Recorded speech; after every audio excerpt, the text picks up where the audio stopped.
nám se právě podařilo jít až, teda dojet, skoro až k tomu mostu. Tam jak to vypadá dole. My se jdeme dostat tam na tu vyhlídku.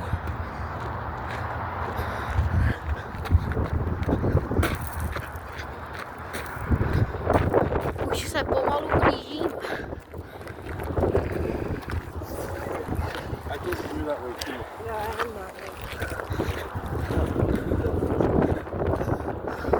Už jsme hodně blízoučku.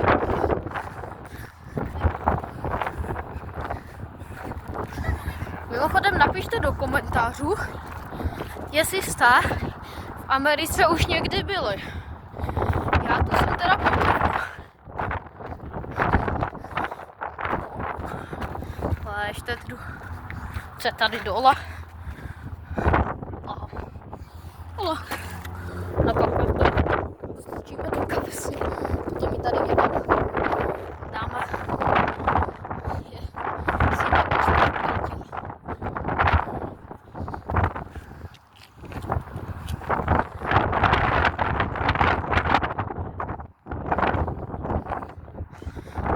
Teda hodně hezký.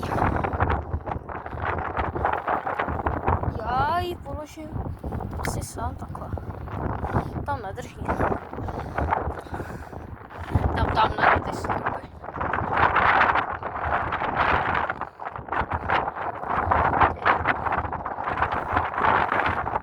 Na kameru se to nezdá, ale už jsem jako asi nejblíž, co to dá.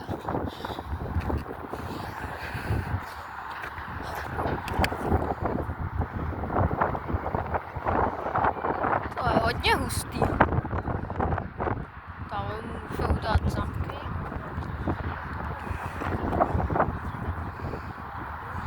Tamhle dole je nějaká díra.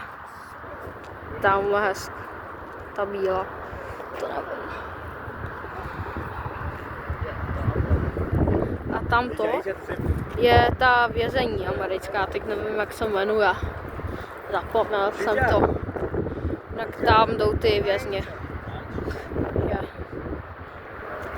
Tak to je prozatím asi všechno. Takže čau.